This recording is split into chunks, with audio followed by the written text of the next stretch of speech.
Bedanya fakta sama insight.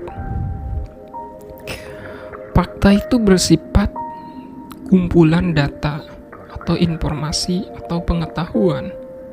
Sedangkan insight yang sudah kita analisa sehingga menghasilkan suatu ide.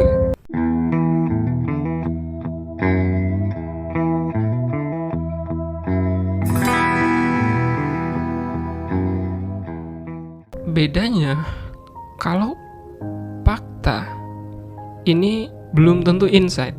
Insight itu tergantung subjektifnya seseorang mengambil dari sudut pandang apa gitu.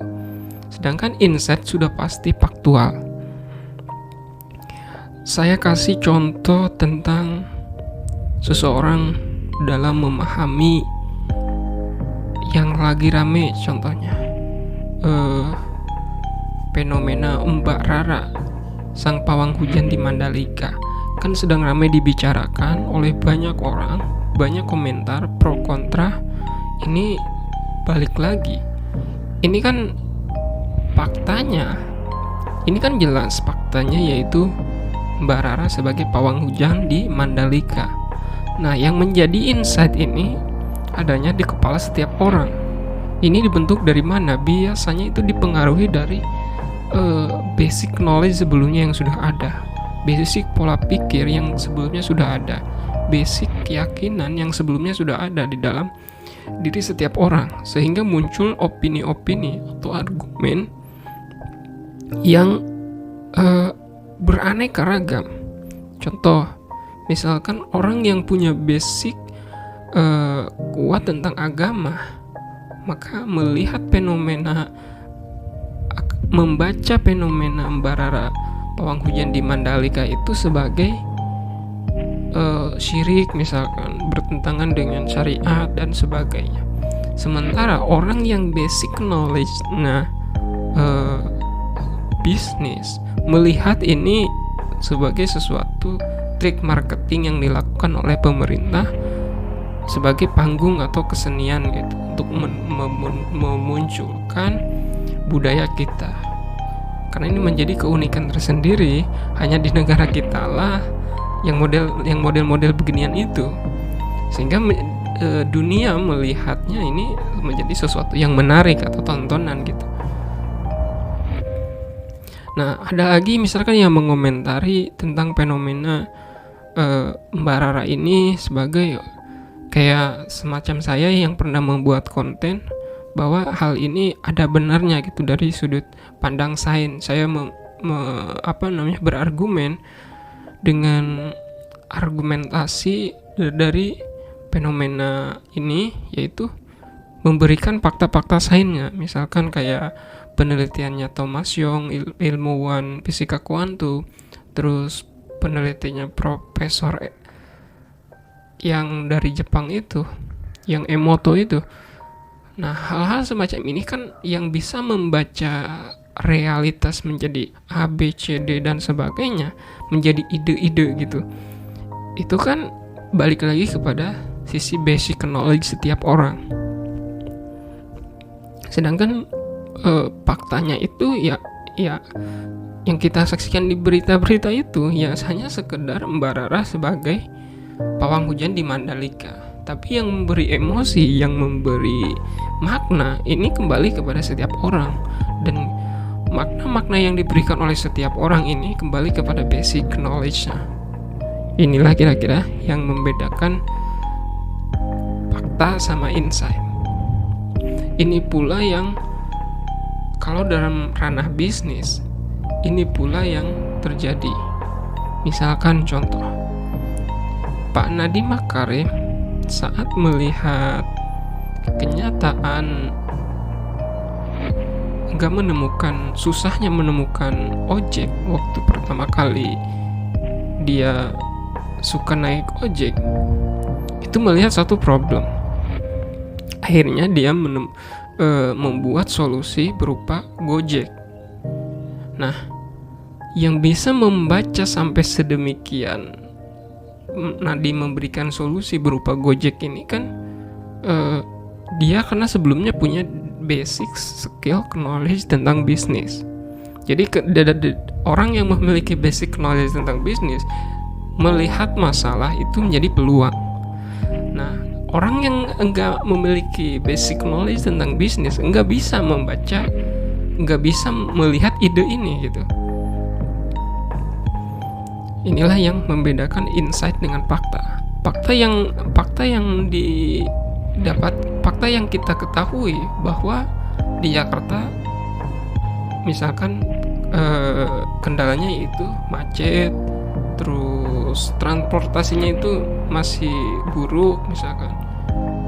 Nah, problemnya ini kan secara faktanya cuma itu doang, tapi orang bisa melihat berbagai macam argumentasi, yaitu mungkin diantaranya orang yang ada kebencian kepada pemerintah, bisa jadi dia insight-nya menyalahkan pemerintah, misalkan kritikin itu, wah pemerintah gak bisa kerja, misalkan memberi solusi ini itu.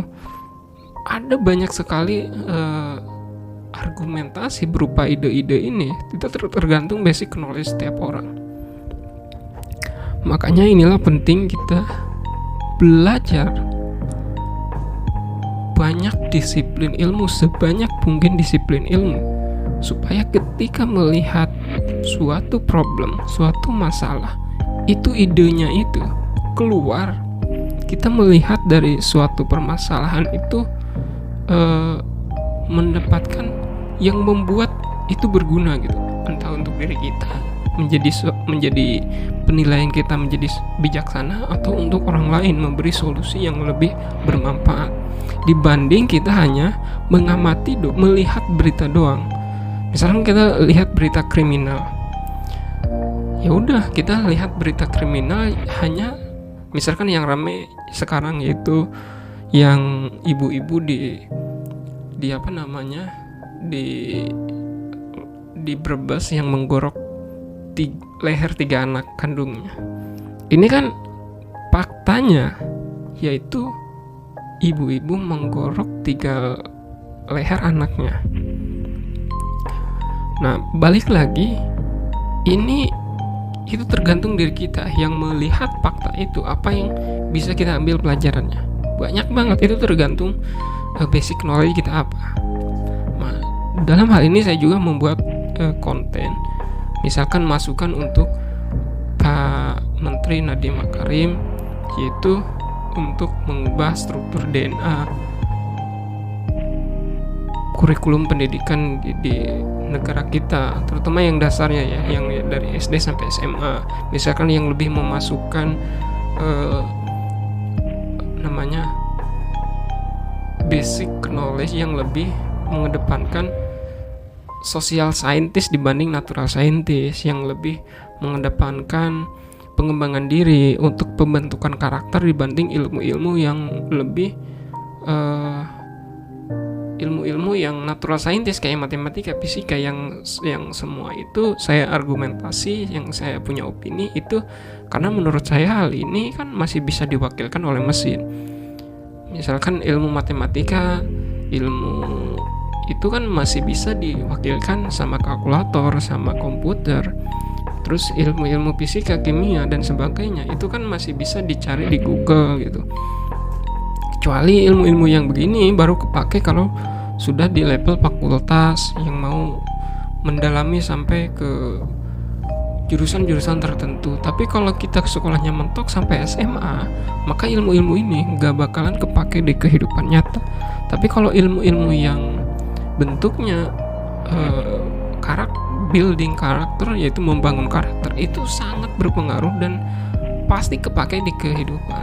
Nah, insight ini saya keluarkan dari basic knowledge saya yang memahami ini, yaitu tentang pengembangan diri, karena saya basic knowledge saya mengenal betul apa itu ilmu pengembangan diri, dan saya juga bisa berubah ketika dari orang yang depresi berat menjadi lebih berdaya, yang menjadi lebih termotivasi, itu karena ilmu pengembangan diri.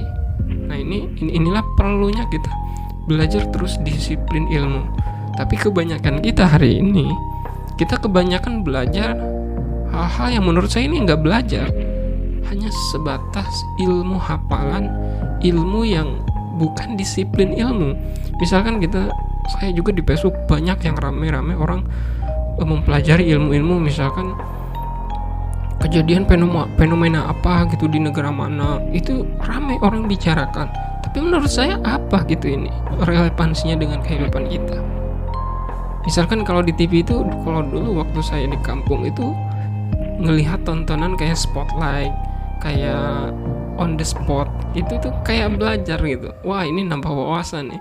Padahal menurut ini ilmu-ilmu yang menurut saya faktual, tapi ya memang benar fakta, tapi relevansinya apa gitu. Percuma kita hafal ratusan fenomena di dunia ini tapi nggak memberi manfaat apa-apa untuk kita. Jadi ini yang perlu ditekankan untuk kita semua, bahwa mempelajari sebanyak mungkin disiplin ilmu itu penting, yaitu sebagai basic knowledge kita. Karena ketika kita punya basic knowledge, ketika kita dihadapkan pada suatu realitas, pada satu kenyataan, kita bisa mengambil intisari-intisari yang banyak sekali, yang gak mungkin orang lain itu gak bisa membacanya. Mungkin orang lain karena gak ada basic knowledge itu, kita gak bisa membacanya. Misal kita punya basic knowledge tentang entrepreneurship, kita melihat masalah di kehidupan kita, karena kita punya basic knowledge itu, akhirnya kita memberi solusi berupa produk atau jasa, akhirnya memberi keuntungan. Keuntungan itu bersifat emosional dan kita punya dampak untuk sosial kita di masyarakat, dan juga currency berupa keuangan atau keuntungan secara finansial untuk diri kita. Itulah pentingnya basic knowledge yang benar, dan bukan hanya sekedar ilmu hafalan saja. Karena hal itu menurut saya di zaman saat ini ada banyak sekali mesin pencari, dan kita tinggal ketik fenomena-fenomena itu banyak, dan itu nggak berguna menurut saya.